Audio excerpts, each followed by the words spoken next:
All right. आज के इस लेक्चर में बेटा ठीक है।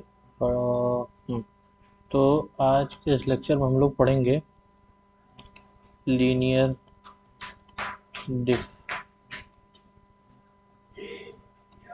डिफरेंशियल इक्वेशन का सॉल्यूशन कैसे निकालते हैं, वो भी अभी हम लोग विद कांस्टेंट कोफिशिएंट के साथ वाली लीनियर डिफरेंशियल इक्वेशन के बारे में बात करेंगे। अभी तो पहला लेक्चर है।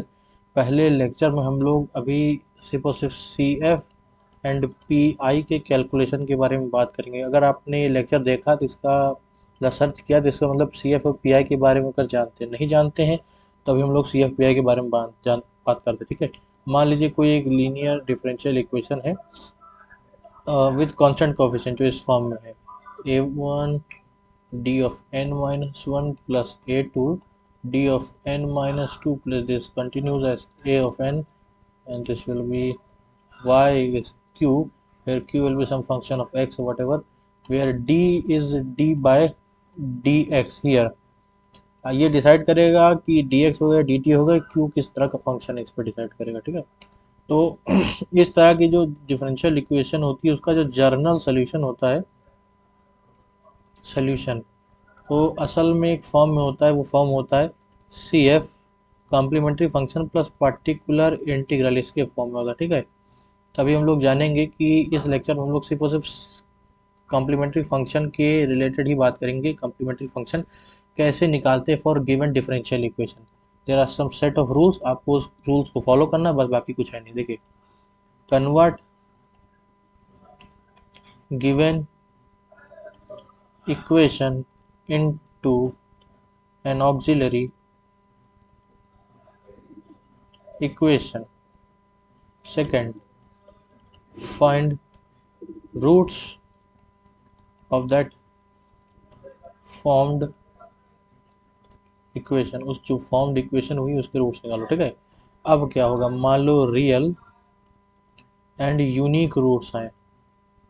रियल अगर यूनिक रूट्स आएंगे तो कॉम्प्लीमेंट्री जो फंक्शन होगा वो कुछ इस फॉर्म में होगा कि सी वन ई की power A one x plus C two ई की power A two x and so on. ठीक है। अब मान लो real and equal equal roots आ गए। तो मान लो दो इक्वल रूट्स आए, कोई सेकेंड ऑर्डर की है जिसमें दो इक्वल रूट्स आए, तो उसको हम लोग लिख सकते हैं ई की पावर ए एक्स। मान लो एक इक्वल रूट है C one plus x C two, इस तरह से लिख सकते। ठीक है। ये हो गया पहला। दूसरा, तीसरा, मान लो कि कॉम्प्लेक्स रूट आ जाए, कॉम्प्लेक्स रूट्स जो कि कुछ इस फॉर्म में हो ए प्लस माइनस बी आई, तो इसका हो जाता है सी एफ हो जाएगा हमारे पास ई की power a x c one cos b x plus C two sine b x. ठीक है। ये तीन चीज़ें आप लोग याद रखनी, बाकी और कुछ काम का नहीं ज़्यादा। ठीक है। अभी सी एफ के कैलकुलेशन में बस इतना ही है। अब कुछ क्वेश्चंस कर लेते हैं फिर हमारा काम हो जाएगा। ठीक है। तो मान लें सबसे पहले सबसे इजी क्वेश्चन पे चलते हैं। D square minus four y equal to zero.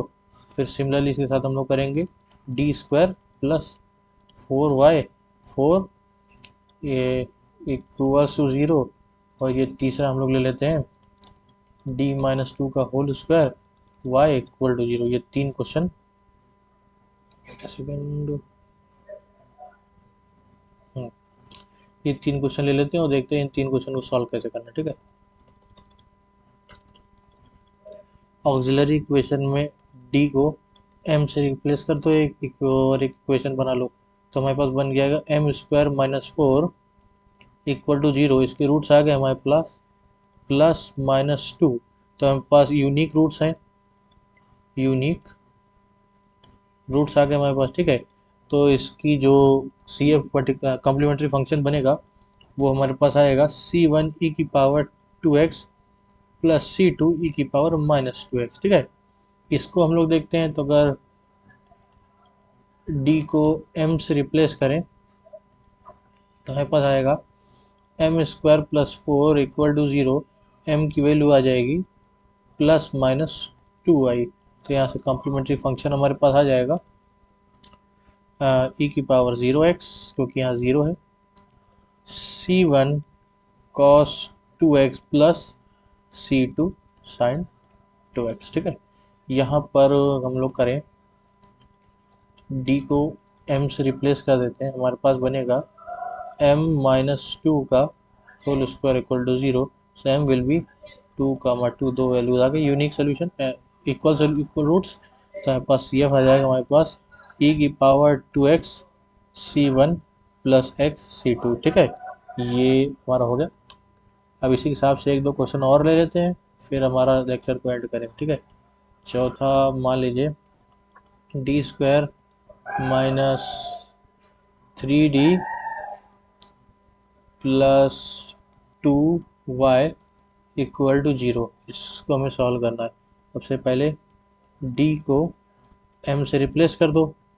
ठीक है, d को m से रिप्लेस कर दो, हमारे पास आ जाएगा m square minus 3m plus 2 equals to 0। इसको हम लोग लिख सकते हैं m minus 2 m minus 1 equal to 0। m आ गया हमारे पास 1 कामा 2। तो यहाँ से कॉम्प्लीमेंट्री फंक्शन हमारे पास हो जाएगा c1 e की power x plus c2 e की पावर 2x। ठीक है,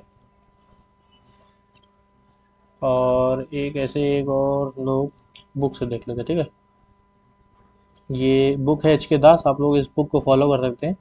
तो कॉम्प्लेक्स के लिए ये क्वेश्चन ले लेते हैं, D square plus 4d plus 5 equal to 0। ठीक है,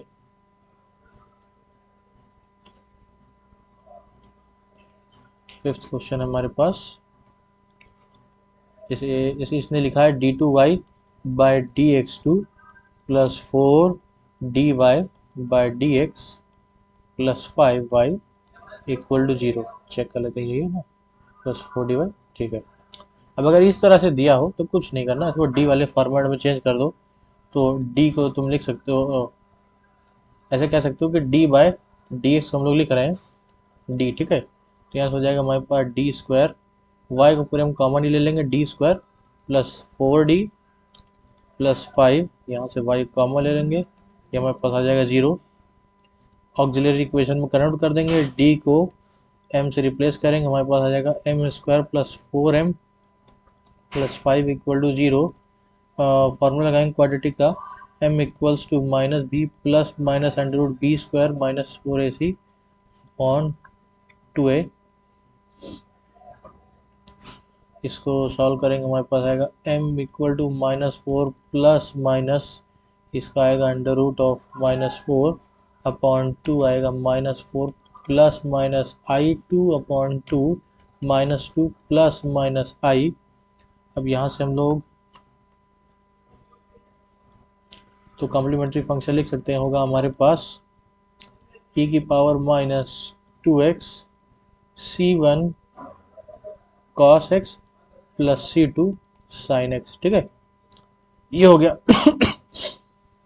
आज के लेक्चर में। ठीक है, तो हम लोगों ने आज के लेक्चर में सीखा कि कैसे कॉम्प्लीमेंट्री फंक्शन निकाला जाता है। ठीक है, भाई यहाँ से स्टार्टिंग से देख लेते हैं, लीनियर डिफरेंशियल इक्वेशन, वो भी कांस्टेंट कोफिशिएंट वाली। अब हम लोग आगे और बात करेंगे विद वेरिएबल कोफिशिएंट के बारे में। तो general solution CF plus PI होता है, और कैसे सॉल्व करते हैं, CF कैसे निकालना है। तो ये कंडीशंस हो गए, अगर रियल यूनिक रूट्स आए, 3 एग्जांपल्स डिफरेंट केसेस के लिए, और एक जनरल एग्जांपल, और एक ये कॉम्प्लेक्स वाला। ठीक है, तो आज के लेक्चर में इतना ही। अगले लेक्चर से हम लोग पर्टिकुलर इंटीग्रल के बारे में बात करेंगे, अलग अलग फॉर्मेट। ठीक है, थैंक यू।